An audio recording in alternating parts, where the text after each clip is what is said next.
warahmatullahi wabarakatuh. Di sini saya akan menjelaskan mengenai mediasi penal. Nah, di pertemuan sebelumnya kan kita udah belajar mengenai apa itu mediasi, kemudian syarat-syarat menjadi mediator dan lain sebagainya. Nah, pada umumnya itu kan terjadi pada perkara perdata. Nah, untuk yang satu ini yang kita pelajari hari ini itu mengenai mediasi penal. Yang mana mediasi penal ini merupakan kesepakatan antara kedua belah pihak yang mana ini tuh dalam perkara pidana, jadi antara korban dan pelaku.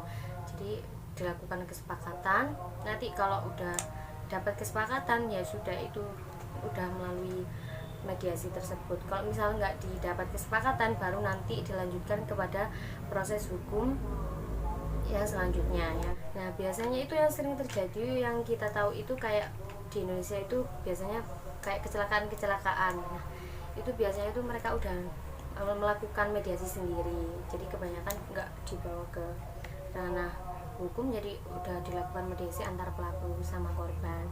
Nah, selanjutnya mengenai dasar hukum mediasi. Nah, dasar hukum mediasi itu dikenal itu saat keluarnya surat Kapolri nomor B garis miring 2022 garis miring 12 garis miring 2009 SDEUPS pada tanggal 4 Desember tahun 2019.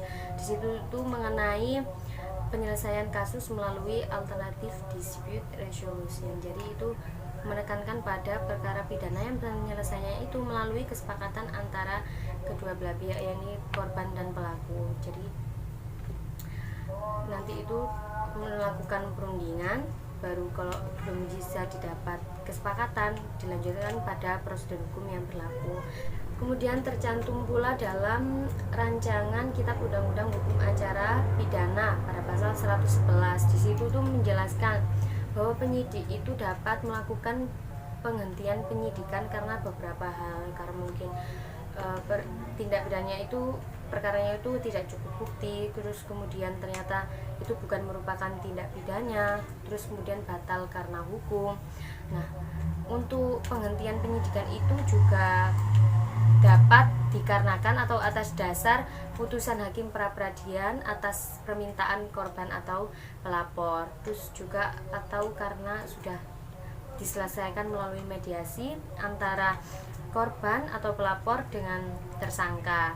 Nah, di dalam pasal 111 ini juga dijelaskan mengenai jenis-jenis perkara yang dapat dilakukan mediasi penal ini. Nanti dijelaskan sama teman saya di selanjutnya, tapi di sini saya akan sedikit menyinggung. Jadi perkaranya itu kayak tindak pidana ringan, terus tindak pidana yang diancam dengan pidana penjara paling lama 4 tahun, terus kemudian tindak pidananya itu diancam dengan membayar denda, terus umur pelaku pada saat melakukan pidana itu berumur 70 tahun ke atas, atau kemudian karena kerugiannya itu sudah diganti. Nah, untuk mengenai pelaku yang dalam melakukan tindak pidana itu umur 70 tahun ke atas sama kerugian yang udah diganti, itu berlaku pada tindak pidana yang diancam pidana penjara paling lama 5 tahun. Nah, kemudian dalam hal penyidik memberhentikan penyidikan itu tadi, itu harus melapor kepada atasan penyidik, jadi menyampaikan laporan pertanggungjawabannya kepada atasan penyidik. Mungkin cukup sekian yang dapat saya sampaikan. Nanti selanjutnya mengenai jenis-jenis perkara yang dapat dilakukan di mediasi penal, yang dapat di mediasi penal itu akan dijelaskan oleh teman saya. Terima kasih. Assalamualaikum warahmatullahi wabarakatuh. Langsung saja ke materi yang berikutnya, yaitu mengenai jenis-jenis perkara dalam mediasi penal. Mediasi penal merupakan bagian dari konsep restoratif justice yang menempatkan peradilan pada posisi mediator. Nah, dalam prakteknya, mediasi penal ini muncul sebagai salah satu pemikiran alternatif dalam pemecahan masalah sistem peradilan pidana. Nah, konteks mediasi penal puncaknya diharapkan dapat menekan penumpukan perkara atau congestion di pengadilan, khususnya pada tingkat Mahkamah Agung. Selanjutnya, Mudzakkir mengemukakan beberapa kategorisasi yang dijadikan sebagai tolak ukur dan ruang lingkup terhadap perkara-perkara yang dapat diselesaikan di luar pengadilan melalui mediasi penal. Yang pertama yaitu pelanggaran hukum pidana tersebut termasuk kategori delik aduan, baik itu bersifat absolut maupun yang bersifat relatif. Yang kedua, pelanggaran hukum pidana tersebut memiliki pidana denda sebagai ancaman pidananya. Yang ketiga, pelanggaran hukum pidana tersebut termasuk kategori pelanggaran, bukan kejahatan, yang hanya diancam dengan pidana denda. Yang keempat, pelanggaran hukum pidana tersebut termasuk kategori ringan atau serba ringan, dan aparat penegak hukum menggunakan wewenangnya untuk melakukan diskresi. Dan yang terakhir yaitu pelanggaran hukum pidana tersebut termasuk kategori pelanggaran hukum pidana adat yang diselesaikan melalui lembaga adat. Nah, dengan melalui proses mediasi penal ini maka diperoleh jalan keluar yang diharapkan karena terjadi kesepakatan para pihak yang terlibat dalam perkara pidana tersebut, yaitu antara pihak pelaku dan pihak korban. Nah, implikasi dari pencapaian ini, para pelaku dan korban dapat mengajukan kompensasi yang ditawarkan, disepakati, dan dirundingkan bersama sehingga solusi yang dicapai ini bersifat menang-menang atau win-win solution. Terima kasih, cukup sekian dari saya, akan dilanjutkan oleh presentator yang berikutnya. Baik, selanjutnya saya akan memaparkan materi mengenai pelaksanaan dan kendala dalam mediasi penal. Baik, langsung saja. Pelaksanaan mediasi penal merupakan solusi atas kelemahan sistem pemidanaan di Indonesia. Sistem peradilan pidana memiliki beberapa kelemahan, yakni yang pertama, adanya proses dehumanisasi pelaku tindak pidana. Nah, pemberian sanksi pidana menjadikan kehidupan pelaku kejahatan tidak lagi produktif di masyarakat. Kemudian yang kedua, adanya kontaminasi antar pelaku tindak pidana. Penjahat kebetulan atau accidental offenders, pendatang baru atau novices in crime, dirusak melalui pergaulannya dengan penjahat-penjahat kronis di dalam penjara. Kemudian yang ketiga, stigmatisasi pelaku tindak pidana. Nah, sanksi penjara yang diterima pelaku tindak pidana menimbulkan beban psikologis karena masyarakat telah mengetahui kejahatan yang dilakukannya.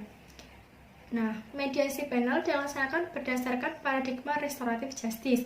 Paradigma ini menghendaki perubahan pola relasi antara pelaku, korban, dan negara yang saling berhadapan menjadi pola kooperatif dan integrasi seperti itu.